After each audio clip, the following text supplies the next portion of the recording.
Hello दोस्तों। आज हम बात करेंगे अपने सिलेबस के अकॉर्डिंग एक नए टॉपिक के बारे में। वो टॉपिक है हिमेटोलॉजिकल डिसीज।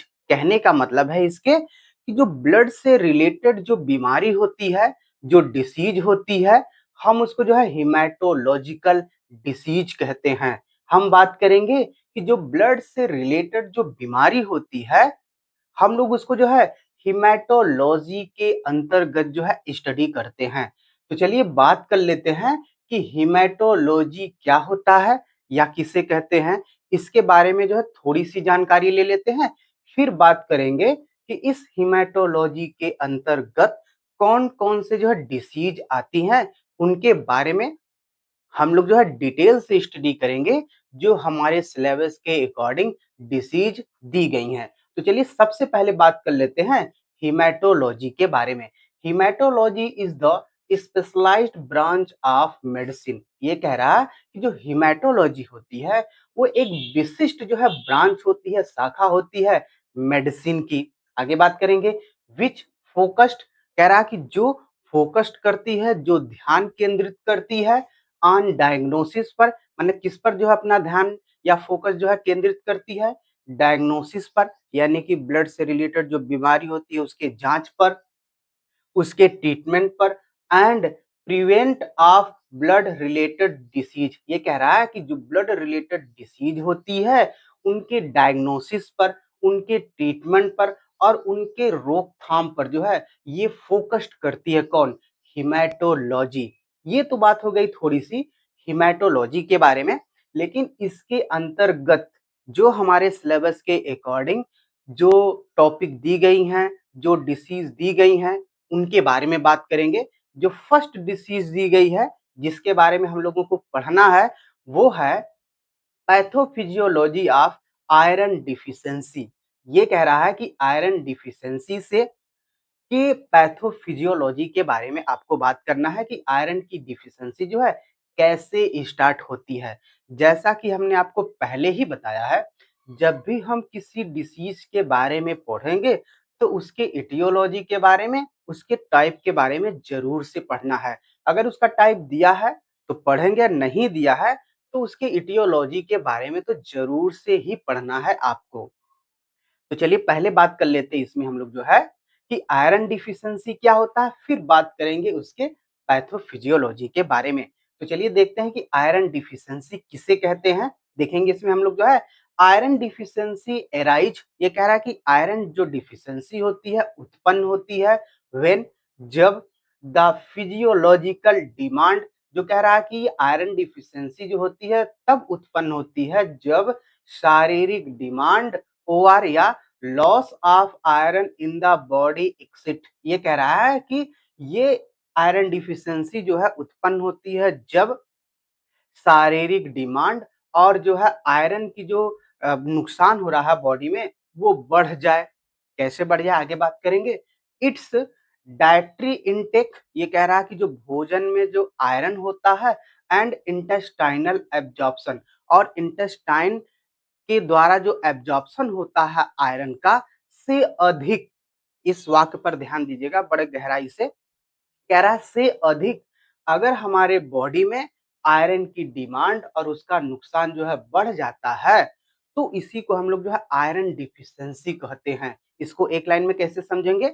इसको समझेंगे कि आयरन की जो सप्लाई है वो कम हो रही है हमारे बॉडी के अंदर, लेकिन हमारे बॉडी के अंदर उसकी खपत जो है वो ज्यादा हो रही है। इसी को हम लोग जो है आयरन डिफिशिएंसी कहते हैं। तो कैसे इस लाइन को और बेहतर तरीके से समझ सकते हैं? देखिए यहाँ से समझेंगे हम लोग जो है नीचे से। कह रहा है कि जो डाइटरी इंटेक होता है, जो भोजन होता है उसमें आयरन की मात्रा जब कम हो जाए या इंटेस्टाइनल एब्जॉर्प्शन, यानी कि इंटेस्टाइन के द्वारा जो आयरन का एब्जॉर्प्शन होता है वो कम हो जाए तो क्या होता है, तो जो इसकी तुलना में जो बॉडी का जो डिमांड होता है आयरन का और उसकी जो नुकसान होता है अगर अधिक हो जाए तो इसी को हम लोग जो है आयरन डिफिशिएंसी कहते हैं। जैसा कि मैंने आपको पहले ही बताया कि सप्लाई कम है लेकिन खर्च ज्यादा है आयरन की बॉडी में, तो उसी को हम लोग जो आयरन डिफिशिएंसी कहते हैं। तो चलिए अब हम बात कर लेते हैं इसके इटियोलॉजी के बारे में। इटियोलॉजी क्या बताता है? Study factor causing disease. ये कहता है कि हम लोग जो ऐसे फैक्टर के बारे में स्टडी करते हैं, अध्ययन करते हैं, जो डिसीज का कारण बनते हैं। तो कौन-कौन से होते हैं? हैवी पीरियड, महिलाओं में अगर हैवी पीरियड आ रहा है, मासिक जो धर्म होते हैं अगर काफ़ी ज़्यादा आ रहे हैं, तब जो है आयरन की डिफिशिएंसी हो जाएगी या ब्लड की कमी हो जाएगी। पेप्टिक अल्सर है, पाइल्स होते हैं, खूनी बवासीर अगर है, डाइटरी डिफिशिएंसी अगर भोजन में आयरन की कमी है, प्रेगनेंसी के दौरान, ब्लड लॉस का मतलब होता है ब्लड का नुकसान हो जाए, अगर चोट लग जाए आपको, इनेबिलिटी टू एब्जॉर्प्शन, जो एब्जॉर्प्शन की जो क्षमता होती है आयरन की, अगर वो कम हो जाता है, तो ये जो है डिसीज का कारण बनते हैं। किस डिसीज का? आयरन डिफिशिएंसी का। तो चलिए अब हम बात कर लेते हैं इस आयरन डिफिशिएंसी के पैथोफिजियोलॉजी के बारे में। पैथोफिजियोलॉजी का मतलब होता है पैथोजेनेसिस, इसी को हम लोग कहते हैं, और इसका मतलब होता है रोग जनन की प्रक्रिया, यानी कि रोग की शुरुआत जो है वो कैसे हो रही है, इसके बारे में पढ़ना है। तो देखेंगे, चलिए बात करते हैं हम लोग जो है। लेट अस, ये कह रहा है कि आइए, अंडरस्टैंड मतलब आइए समझते हैं, complete pathophysiology of iron deficiency step by step. ये कह रहा है आइए समझते हैं पूरी पैथोफिजियोलॉजी ऑफ आयरन डिफिशिएंसी की स्टेप बाय स्टेप। तो देखेंगे स्टेप बाय स्टेप जो है इसके पैथोफिजियोलॉजी के बारे में, आयरन डिफिशिएंसी के। जो फर्स्ट इसका स्टेप है वह है डिप्लीशन ऑफ आयरन स्टोर। ये कह रहा है कि जो आयरन स्टोर होते हैं उन वो जब नष्ट होने लगते हैं या वो जो है खर्च होने लगते हैं, तब ये होती है कंडीशन। देखेंगे कैसे। when the body begin to experience an iron deficiency, यह कह रहा है कि जब आयरन डिफिशिएंसी यानी आयरन की कमी का अनुभव बॉडी को होने लगता है, तो क्या होता है? इट स्टार्ट, तो यह शुरू कर देता है utilising the iron reserve store. ये कह रहा है कि जब शरीर को आयरन की कमी का अनुभव होने लगता है, तो यह शुरू कर देता है आयरन का उपयोग जो स्टोर होता है किस रूप में? As ferritin in the liver, spleen and bone marrow. ये कह रहा है कि जो आयरन फेरेटिन के रूप में बोन मैरो, लीवर और स्प्लीन में स्टोर होता है, बॉडी जो होता है उसका उपयोग जो है शुरू कर देता है। तो आगे क्या होता है देखेंगे। To meet is daily requirement, ये कह रहा है कि इसी आयरन से जो होता है, जो डेली रिक्वायरमेंट होता है, जो दैनिक जो आवश्यकता होती है आयरन का, इसी से जो है पूरा होता है या इसी से जो है मिलता है। मीट का मतलब होता है मिलना, राइट ना। आगे बात करेंगे इसमें हम लोग जो है। इन दिस स्टेज, ये कह रहा है कि इस अवस्था में क्या होता है?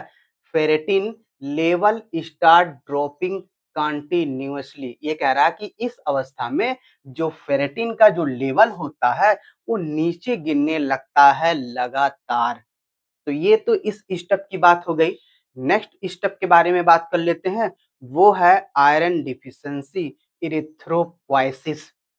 हमने बात किया है इरिथ्रोपोइसिस प्रक्रिया के बारे में। क्या होता है? ये एक ऐसी प्रक्रिया होती है इरिथ्रोपोइसिस जिसके द्वारा आरबीसी का जो है फॉर्मेशन होता है, निर्माण होता है। तो यही कह रहा है कि आयरन डिफिशिएंसी इरिथ्रोपोइसिस यानी इरिथ्रोपोइसिस प्रक्रिया के दौरान आयरन की जो है कमी होने लगती है। कैसे होती है बात करेंगे हम लोग जो है इस स्टेप में। when iron store completely depleted, ये कह रहा है कि जब आयरन जो स्टोर हुआ है वो पूरी तरीके से खत्म हो जाता है या नष्ट हो जाता है, तो क्या होता है? दो body receive insufficient iron from red blood cell production. ये कह रहा है कि तब बॉडी को जो है, शरीर को जो है पर्याप्त मात्रा में आयरन नहीं मिल पाता है। जब पर्याप्त मात्रा में आयरन नहीं मिल पाएगा तो क्या होगा? From red blood cell production, जो रेड ब्लड सेल का जो प्रोडक्शन होता है वो कम हो जाता है। आगे बात करेंगे। एंड ट्रांसफेरिन लेवल इंक्रीज और जो ट्रांसफेरिन जो लेवल होता है वो इंक्रीज हो जाता है। क्यों इंक्रीज हो जाता है बॉडी में ये? आगे बात करेंगे। As the body produce more transport protein, ये कह रहा है कि जो शरीर होता है वो अधिक मात्रा में जो है ट्रांसपोर्ट प्रोटीन जो है प्रोड्यूस करने लगती है या उत्पन्न करने लगती है। यही ट्रांसपोर्ट जो प्रोटीन होती है वो होती है ट्रांसफेरिन। तो ये ट्रांसफेरिन जो प्रोटीन है जिसको हम लोग ट्रांसपोर्ट प्रोटीन कहते हैं, इसका क्या काम होता है बॉडी में? टू सर्च फॉर आयरन, ये जो है आयरन को जो है खोजती है। इसका काम होता है आयरन को खोजना और पकड़ कर जो है बोन मैरो तक लाना, ताकि आरबीसी का जो है निर्माण हो सके। आगे क्या होता है देखेंगे। काजिंग कह रहा कि जिसके कारण क्या होता है, transferrin saturation to drop below 15%, यानी कि जिसके कारण जो ट्रांसफेरिन का जो सैचुरेशन होता है, जो मात्रा होती है बॉडी में, वो ड्रॉप हो जाती है, गिर जाती है कहाँ तक? 15% तक। अगर ये 15% तक अगर गिर जाती है तो समझ लीजिए कि आयरन जो होता है बॉडी में उसकी कमी हो जाती है। यानी इसका परसेंटेज होना चाहिए लगभग 15%, यानी 50% तक होना चाहिए। आगे बात करेंगे। इन दिस स्टेट, ये कह रहा है कि इस अवस्था में क्या होता है, haemoglobin synthesis begin to slow. ये कह रहा है कि इस अवस्था में जो हीमोग्लोबिन का जो निर्माण हो रहा है वो स्लो हो जाता है, डाउन हो जाता है। लिखा है ना कि बिगिन टू स्लो डाउन, यानी कि इस अवस्था में जो हीमोग्लोबिन का जो संश्लेषण है, जो निर्माण है, वो डाउन हो जाता है। आगे क्या होता है, बिकॉज, क्योंकि the bone marrow does not receive adequate iron. ये कह रहा क्योंकि जो बोन मैरो होती है उसको जो है पर्याप्त मात्रा में आयरन नहीं मिल पाता है, तो इसलिए जो है हीमोग्लोबिन का जो निर्माण है वो क्या हो जाता है, स्लो हो जाता है। नेक्स्ट स्टेप में बात करेंगे। नेक्स्ट स्टेप हमारा है फ्रैंक आयरन डिफिशिएंसी एनीमिया। ये फ्रैंक का क्या मतलब होता है? नहीं, लोग कहते हैं कि ये बड़ा फ्रैंक है, मतलब बहुत ही चतुर है, तेज है। तो ही कह रहा है कि फ्रैंक आयरन डिफिशिएंसी एनीमिया, यानी कि बहुत तेजी से आयरन की कमी हो जाएगी तो क्या हो जाएगा, आपको एनीमिया हो जाएगी, यानी कि खून की कमी हो जाएगी। कैसे होगी देख लेंगे इस स्टेप स्टेप में जो है कि this is the final stage. ये कह रहा है यह जो है अंतिम जो है चरण है, वेयर जहां हीमोग्लोबिन लेवल ड्रॉप सिग्निफिकेंटली। ये कह रहा है ये जो फाइनल स्टेज होता है जहां हीमोग्लोबिन का जो लेवल होता है अधिक कम हो जाता है। आगे बात करेंगे ड्यू टू, ये कह रहा है इसके कारण इनसफिशियंट आयरन, मतलब किसके कारण, जब पर्याप्त मात्रा में आयरन नहीं मिल पाता है बॉडी को, उस कंडीशन में तो क्या होगा, the newly formed red blood cell, यानी कि ये कह रहा है कि जो नया रेड ब्लड सेल जो है बना है आर स्मॉल, वो छोटा रहेगा इन साइज, किसमें, आकार में वो छोटा रहेगा, एंड पेल इन कलर, और उसका जो कलर होगा आरबीसी का वो हल्का रहेगा, यानी कि पूरी तरीके से रेड नहीं रहेगा।